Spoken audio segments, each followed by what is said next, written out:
Well, welcome back into Talking Fitchburg. Joining me today from Fitch-Rona EMS. Wait, are my eyes hurt here? Is that Patrick Anderson, the director of Fitch-Rona EMS? It is. Jeff is out this week, so yeah, I'm gonna fill in those big shoes for the deputy chief today. Hey, we like chatting with you. We pretty much chat offline all the time, but Yes. to get you on camera, that means something. So Jeff Thanks. usually I'm a jumps right camera into face. this. Yes. You're not a camera. Have you watched Talking Fitchburg? Just saying. Every day. Every day. You darn right you do.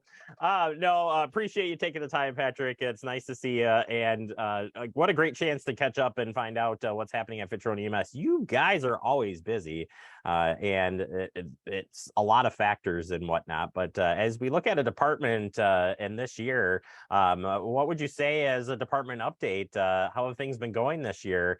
And as we're going to finish out the year, we're going to set some records. Are we going to, what are we going to see? So I think we're gonna tie last year, right? It's not something, unfortunately when we're busy, that means other people are having some pretty bad days. So, we don't wish that volume to go up by any means.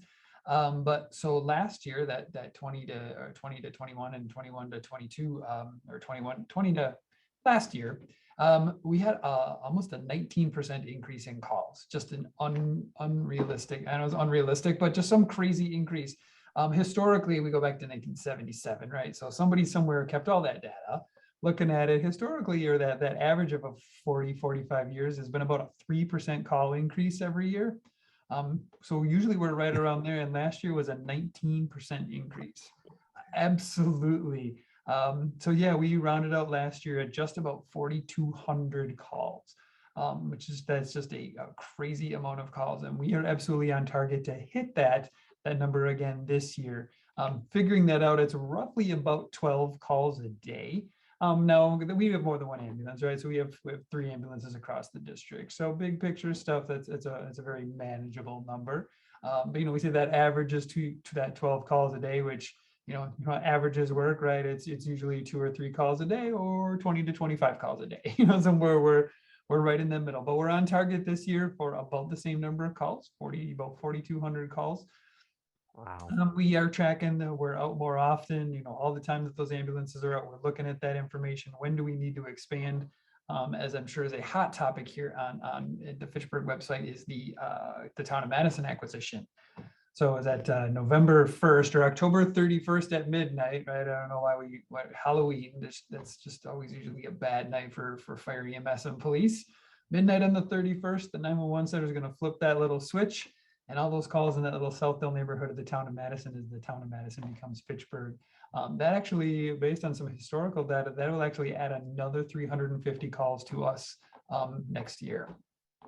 That's it's an impressive number, but good forethought in the public safety world that you guys and the fire department putting Station 3 out there. So you're actually, for the residents in the Southdale neighborhood, they're actually going to get a quicker response for fire and EMS. So while you are picking up 300 additional plus calls a year, the response time for that area will be a lot better than it is currently. So they got that going for it, certainly. And just that is an insane number when you say 3% and then jump to 20%. And I know it's hard to, if you're not in EMS or public safety, you're like, well, I don't know how to chalk that up, but that's a lot of calls. It doesn't matter. There's a lot of calls for. And yes, it's 2 cities, but even with the 2 cities, that is just an insane number. How is that compared then with staffing? Has the staffing levels been pretty sufficient, and you're able to keep the ambulances going out the doors? So kind of like, as you said here, somebody way before me had that forethought back, I think it was 2010 or 2011, when they recognized about that whole town of Madison acquisition. They're going on just over 10 years now, and putting that 3rd station in there. So we were set, that fire and EMS, that 3rd station on South Saline Road there was really built. It was twofold for the EMS world. One of those was that response time, right? Because otherwise the next closest ambulance was at the time was at King James Way, which is now moved just a little bit down to Marketplace. That's a pretty significant response time up in the town of Madison. So the foresight of in 2019, the fall of 2019 is when we staffed that ambulance, opened up a 3rd ambulance, added 7 new people, bring us to those 3 ambulances. So it's manageable. As we continue to look at that 3% growth, that 5% growth, and now I'm going to count that this 20% growth last year was a hiccup, and we know we're not going to see that, but we still mount those numbers up. That's about another 500 calls in the next couple of years. That's more ambulances. So about the last couple of months or so have been started tracking, kind of like you're asking, how many times are all of our ambulances out, right? I'd love to put 100 ambulances in the street at every street corner so you get it in 2 minutes. Not ever going to happen. But for the last couple of months, we've actually averaged about 20 times over the course of the month where all 3 of those ambulances are out on calls. Fortunately, Wow. most of those times, a 4th call hasn't come in, but again, tracking those numbers. So 6 times since the beginning of the year, we've actually had to have a neighboring ambulance service come in because we were out of resources. So that is a really good number that we track, that I track, because that helps us predict, right, where do we need those ambulances, and how many more, and when do we need them, to predict what that future growth is going to be. That's incredible. That is a startling number too. I mean, when you really think about 3 ambulances being out all at the same time, that is pretty incredible. When you get to that large call volume, how does that work with staff? Like, are they getting stressed out? Are they? I mean, that can be a lot of. That's a lot. It's a lot. And that's where we try to find that happy medium between, 12 calls a day between 3 ambulances. It's very manageable, right? That's each one. And now I'd like to say that is evenly distributed over the course of all 3 of them. It's absolutely not, right? And it's the nature of what we do is it's unpredictable, right? They could all be in Verona, all be in the north side, they can all be right in the middle. Or one of them doesn't turn a wheel and one of them does 12. We're pretty close, this public safety thing, making sure that we're all doing a good mental health check-in with each other. And that's part of that growth as well, right? Though it's manageable to do 5 or 6 calls a day, when you start doing 8, 10, 12, you get somewhere like the city of Madison where they are just running and running and running. Part of the expansion, not just because we can't cover our own calls, but that the provider burnout, making sure that each one of those providers is not getting overwhelmed, right? We got significant personnel to give people the time off they need, the respite they need, and keep them acute, right? We don't want them working. They already work 24 to 48-hour shifts. I don't want them tired. They don't want to be tired, right? That's when mistakes start to get made.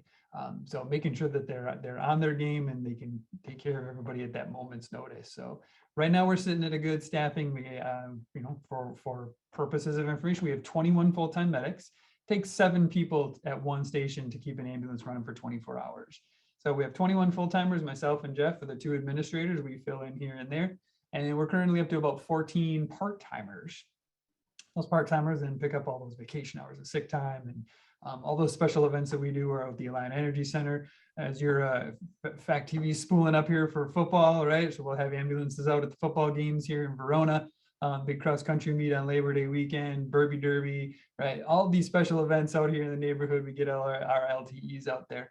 So yeah, in addition to 4,200 calls, we're out at some 50, 60 events throughout the district as well through the year.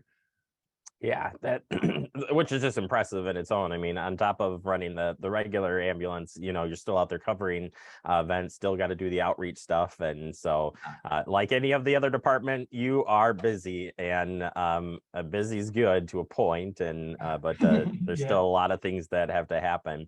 One other note is you have EMS intern now as well. Tell us a little bit about that position. We do. So about 2 years ago, we partnered with Sun Prairie EMS, also has an intern, as well as Madison College. Did kind of a look at our field as a whole and started trying to figure out how we get the underrepresented populations, which in the field of kind of fire and EMS is women and persons of color. How do we get them into our field, right? Because we got to do that reach out and start them young, right? There's a process. You don't get to just say tomorrow I'm going to go apply for an EMS job, right? There's a process to get there for fire and EMS. So about 2 years ago, partnered with Madison College. They actually have some high school and they're predominantly done in high school, but essentially they work with those underrepresented groups to get them involved at a young age, particularly in high school, in the fire and EMS field. They have kind of some of those who have really expressed an interest in EMS, have chosen it's kind of that's what they want to do. They've been kind of identified through the faculty at the college and partnered up with, again, Sun Prairie took one last year. They only had one. They only had one this year. So we took one this year. Her name is Molly. She started with us about last month, has a very much an interest in the field of EMS. So she was brought in. She's actually, it's a paid EMS internship. So that's the first time we've had a paid EMS before. She has this kind of batch of hours. She has a mentor here at Fitch-Rona. She actually has a mentor at the college. She connects with both of them to make sure that kind of she is getting what she needs to be successful in the field here on our side, as well as if we can't meet those needs at the college side. And so she'll be here for 2 years as she gets her paramedic technician degree. So this year she'll do all of her gen eds while she's an EMT. She came to us as an EMT. So she's been riding as a third. I think she's actually gonna be out at the football game this Friday night. Again, if family wants to go find her, say hello, see how it's going with her. But yeah, so she's riding as a third, that mentor. She'll go into paramedic school with just a ton of experience. And then while she's in paramedic school, she will continue to ride here and just get lots of really good exposure, lots of good experience at a very busy service. And then in 2 years, the hope is we can bring her on at least a part-time position. But if she's not successful with us, we have helped kind of bring those underrepresented populations back to our discipline, and hopefully get to share her with hopefully we get to keep her. But if we don't get to keep her, we have a really highly trained person who we will get to share with our profession. Well, you're setting, first off, congratulations, Molly, and, welcome to Fitch-Rona EMS and Fitchburg-Rona. But more importantly, you're setting you're setting Fitch-Rona up for great opportunities for training and top-notch training at Fitch-Rona. I can tell you that from looking in on the outside that you guys are top-notch in training and what you're doing to produce good medics, like you said, and stay up to date. So, hopefully you're it's a building stone or stepping stone to, future interns that come through the program. And yeah, it's sort of like developing talent. You're developing the talent to hopefully bring them in at the time that everything kind of works out. So it is a great opportunity. And for those who don't know it, no matter what level of EMS, there's a lot of hands-on training, and there's hours that you got to put in to train to get your skills up. And like you said, Fitch-Rona is a busy service, so it's a great opportunity to see a little bit of everything and get some hands-on experience. So we're such out there as loan, I want to get loan providers, right? They're well trained. We got a good set of protocols, but for the most of the time, you see two people in an ambulance, and we do get a lot of support from our fire service. But most of the time, you're back in the back of that. Somebody's got to drive, right? So you're in the back of that ambulance, and you can yell forward and bounce ideas off each other, but it's truly that experience that gets you out there to see those things. Got to be able to take care of people, by yourself. Absolutely.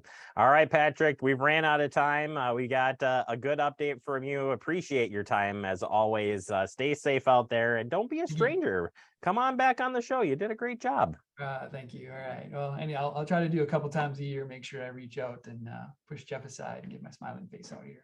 Yeah, right. Well, I'll have to come and do a personal visit to get you back on the show. I know how this works. Sounds great. All right. Patrick Anderson, you're deputy. You're not deputy chief. You are the chief, aren't you? I am the guy. Yep. I always say director, but yeah, chief, fine, whatever. It works. All right. No, Patrick, you're chief of EMS for Fitch-Rona EMS. Appreciate his time, and check the website and their Facebook page. Stay up to date on what's happening at Fitch-Rona EMS. Take a quick break. More to come. You're watching TF.